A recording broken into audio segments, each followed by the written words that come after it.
we only got one choice. Go for it. It looked like harmless fun. Two good old boys, a fast car, and plenty of stunts. But behind the scenes of the Dukes of Hazzard, chaos, conflict, and danger ran wild. Fact 1. Well, he ain't staying long. The General Lee wasn't just a car, it was a stunt icon. Each episode featured the Charger defying gravity. What fans didn't see was how often it got wrecked. One car was usually destroyed per show. Over 300 Dodge Chargers were sacrificed for the series. That made it one of the most car-destructive shows in history. Producers bought Chargers wherever they could find them. Used car lots, auctions, scrap yards, you name it.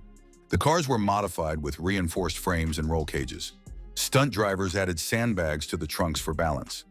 Landing a car from 40 feet in the air isn't easy. The suspension broke nearly every time. Many Chargers never ran again after a jump. The crew reused good panels from wrecked cars. Some cars were made just to roll downhill and crash. Others had camera mounts welded inside for first-person shots. Chase scenes required multiple cars rigged for different angles. Production once ran so low, they used model miniatures. In later seasons, jump footage was recycled to cut costs. But eagle-eyed fans noticed the repeats. The show's car budget was higher than many films, and yet the General Lee became a national treasure. Fans mailed in their own Charger parts to help. Some even volunteered to donate real cars. The car became as famous as the actors. Collectors today pay huge sums for original props. Each General Lee had a number painted under the hood. Some were only used for one shot. Others made it through 5 or more episodes. The General Lee flew, but it always landed hard. And behind every epic jump was a totaled car off screen. That's the price of legend. Jump to Dan Creek. Yeah! General Lee always was a cavalryman, huh? Fact 2. The boss is gonna get what he's waiting for, because here comes General Lee, and it's not alone. The General Lee's roof wasn't just orange, it was political. Plastered on top was a Confederate flag. It was chosen to reflect Southern pride and rebellion. But from the beginning, it sparked debate. Even some crew felt uneasy about the symbol. CBS considered removing it before airing, but producers insisted it stayed. My issue is when people say because that flag was on the car, that show is therefore. They believed it added character authenticity. Still, complaints came in early and often. Viewers wrote letters expressing concern. Some advertisers quietly backed away. The controversy simmered beneath the surface. In the 80s, few talked about it publicly, but times changed. By the 2000s, the flag was under heavy scrutiny. Warner Brothers stopped producing merchandise with the emblem. Toys were pulled from shelves across the U.S. Catherine Bach later said the flag made her uncomfortable. John Schneider defended it, but acknowledged the hurt it caused. So I try to have a conversation. I tell people what it meant to me when I was a kid. It means fighting the system. The debate grew louder in the 2010s. When the Charleston shooting occurred in 2015, everything shifted. The General Lee became a symbol of cultural tension. Streaming platforms began removing episodes. Car museums debated covering the flag in displays. What was once just a TV design became a national debate. The show never addressed it on screen. But off-screen, the issue never died down. The image of the car remains powerful and divisive. For many, it represents nostalgia. For others, it symbolizes pain. And in the end, even a fictional car can't outrun history. Fact 3. You may be a duke, but you sure got the most beautiful legs in all of Georgia. Bo and Luke weren't just heroes. They were rebels off-screen too. Actors John Schneider and Tom Wopat felt cheated. The show was a smash hit by season 4. Merchandise was everywhere.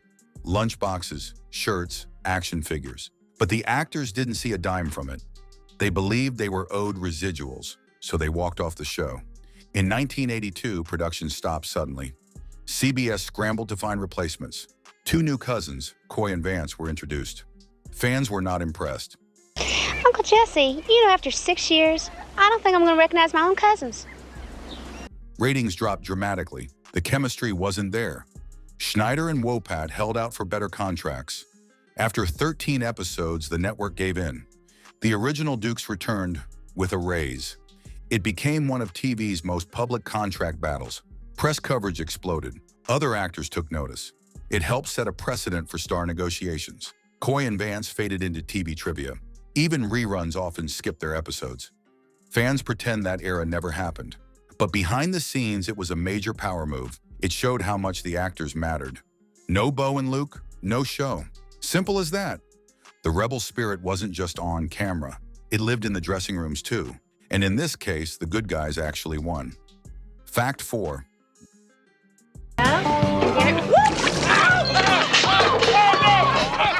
Daisy Duke wasn't just a character. She became a fashion icon. Her cutoff shorts turned heads across America. But censors weren't thrilled. CBS worried the shorts were too revealing. Executives considered rewriting her wardrobe entirely. Catherine Bach had a clever workaround. She wore flesh-colored pantyhose under the shorts. This gave the illusion of bare skin. Technically, she was covered. The network approved the compromise. Viewers never knew the difference. But they noticed the look. Daisy Dukes became a pop culture term.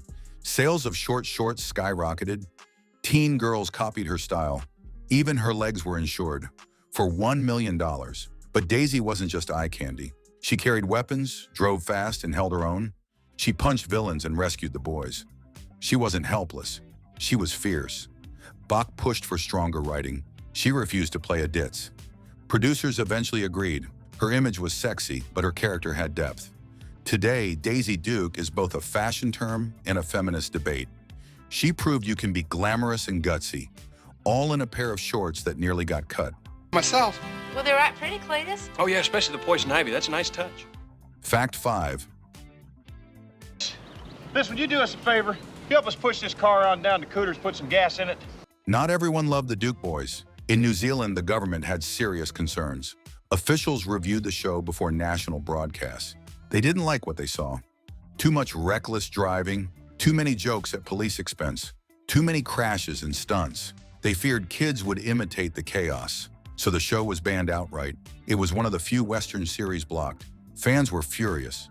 They resorted to bootlegs and imports. Black market VHS copies circulated for years. Eventually, the ban was lifted. But by then, the show was dated. It never aired widely in the country. Producers blamed cultural overreach. New Zealand cited public safety. Even small-town fun can spark global concern. It remains one of the show's weirdest footnotes. Few fans know it was ever banned, but it shows how universal images don't always translate. A flying orange car meant freedom in America, but danger in New Zealand, and the debate over influence versus entertainment continues today. Hi. Hi, hi. Don't let the bed bugs bite. Fact 6. Have a little piece of this pizza.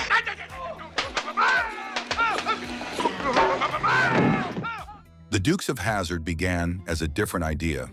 It was originally called Moonrunners, a low-budget film about moonshine runners in the South.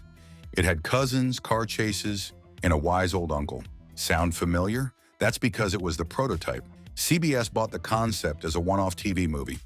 They saw potential but didn't expect a hit. The original episodes were filmed in Georgia. They used real barns, dusty roads, and local extras. The Southern vibe was authentic. After 5 episodes, filming moved to California. Producers wanted more control over weather and sets. Fans noticed the change in scenery, but ratings kept climbing. What started as a gritty rural drama became comedy gold. The tone shifted from crime to cartoonish chaos. Uncle Jesse stayed wise. Bo and Luke got goofier, and Daisy added the glamour. It was never meant to last 7 seasons, but the chemistry was lightning in a bottle. Network execs called it an accidental miracle. Some original actors didn't return after the pilot. They were recast for a more lighthearted tone, and thus a throwaway movie evolved into a TV empire. All because a studio gave moonshiners a chance. Sometimes legends are born from leftovers, and sometimes they outrun their origins completely.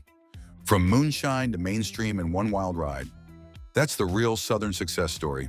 If Sheriff Rosco runs the county, Boss Hogg runs Roscoe. Fact 7. Daisy, now just come on over and do it, all right? I can't do it. Just come on, do it, all right? One of the show's most recognizable sounds was controversial. The General Lee's horn played Dixie. It was catchy, but politically charged. The tune is rooted in Confederate history. Producers found it amusing at first. They bought the horn from a real Georgia mechanic. It was installed as a joke during the pilot, but test audiences loved it. It stayed and became iconic. Yet the backlash started quietly. Civil rights groups raised objections. CBS received letters of concern. Some stations muted the horn in reruns. Warner Brothers later removed it from merchandise. Toy versions of the General Lee went silent. John Schneider defended the choice at the time, but later admitted he'd reconsider today. The network stood by the sound for years, but history caught up to it. By 2015, the horn was pulled from all licensed versions. Some car collectors refused to play it. Others embrace it as part of the show's time. It's now a cultural flashpoint, meant as fun, but received as political. What was once background noise became center stage. Even the smallest detail can carry heavy meaning. And the General Lee's horn wasn't just a honk, it was a message. Intent doesn't erase impact, and the Dukes of Hazzard learned that the hard way. Fact 8.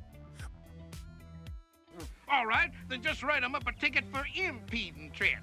Impeding. Boss Hogg wasn't subtle, and neither was his car. He drove a giant white Cadillac Coupe de Ville with massive bullhorns on the hood. But the car wasn't just for show. It had to fit the character, literally. Actor Sorrel Book wore a fat suit for the role, so the driver's seat was customized. The steering wheel was raised for comfort, extra padding was added for comic bounce. The suspension was altered to handle sudden turns. Sometimes the horns came loose during filming. They had to be bolted down tighter. A backup hood was always ready in case of damage. The car had no door handles. Boss always entered dramatically. He refused to close the door gently. The slam became part of his entrance. Interior shots were filmed on a replica stage set, so Book could move without squeezing. The car got dirty constantly from off-road scenes. Crew members cleaned it between every take. Book didn't drive it himself. A stunt driver hid under the dash with a remote rig. Some episodes required 3 versions of the Cadillac. One for driving, one for crashing, one for close-ups. The car was more than a prop. It became part of Boss Hogg's identity. Loud, obnoxious, and always a little ridiculous. Just like the man behind the wheel. Wait a minute, why are you not slowing down? Fact 9. Idiot! You idiot! You idiot! Fictional Rosco P. Coltrane was based on a real title, and one real-life sheriff didn't take it well. He claimed the character mocked Southern law enforcement, and that it was based on him directly. His name was Rosco, too. He ran a small Georgia county with similar features. After the pilot aired, he sent a cease and desist. He demanded CBS change the character or face legal action. Producers claimed coincidence. Writers said they based Rosco on multiple tropes, but the sheriff wasn't convinced. A lawsuit was filed, but didn't reach court. CBS's legal team worked overtime. Eventually, the matter was settled privately. Rosco stayed on TV, unchanged. But from that moment, disclaimers were added to episodes. All characters are fictional became a legal shield. The situation set a new precedent in TV law. Even absurd characters can spark serious claims. No one expected a bumbling cop to cause real drama, but the show blurred lines between fiction and reality. That's the price of being culturally relevant. People start to see themselves on screen, even when they shouldn't.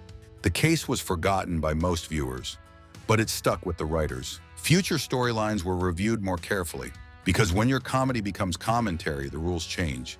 And not even Hazzard County is immune to lawsuits. Hey, get him up! He does not you dipshit. Fact 10. We got them 2 larcenous nephews of yours cold turkey this time. Yeah, gonna we got a witness. The show ran for 7 seasons, but ended without warning. There was no goodbye episode, no character arcs wrapped up, just one more silly adventure. The final scene wasn't a farewell, it was a standard Dukes ending. Chase, laugh, freeze frame. Even the actors didn't realize it was over. Production just stopped. CBS didn't promote the last episode as the finale. Viewers only found out later. Ratings had declined slowly in season 7. Merchandise sales had cooled, and newer shows were rising in popularity. The network quietly pulled the plug. There was no reunion show until years later. No DVD extras, no closure, just a sudden stop. The final episode felt like any other. Fans expected more to come. But that final jump, it was the last. Even syndication packages didn't mark the end. It was a soft exit for a loud show. A rebel series that snuck out the back door. No sunset, no wave goodbye, just the Duke boys, mid-chase, forever running. And maybe that's fitting, because true outlaws never stop to say goodbye. What a nice day to be cruising our back roads, huh? Bonus fact. Howdy. Oh! What are y'all doing here? The Hazzard County set was built on a California backlot, but it wasn't always secure. Fans frequently wandered onto the lot. At first, it was harmless curiosity, but it escalated. Props began to disappear. One night, a General Lee was stolen. Police later found it, crashed and stripped. Another time, catering trucks were looted. Production hired private security guards. John Schneider once chased off a trespasser. The prop barn was broken into twice. Boss Hogg's Cadillac had its horn stolen. Suspicious tire tracks were found near the soundstage. Someone tried to siphon fuel from a stunt car. Set designers had to reinforce lock systems. Alarm systems were added to storage sheds. Still, thefts continued. Some fans wanted souvenirs. Others just wanted to joyride. A few even tried to jump the cars themselves. One broke a leg in the attempt. CBS refused to make the incidents public. They feared bad press. But local police logged more than 12 separate reports. It became a running joke. Hazzard attracts hazards. Even in fiction, chaos finds a way. And some viewers took the show a little too literally.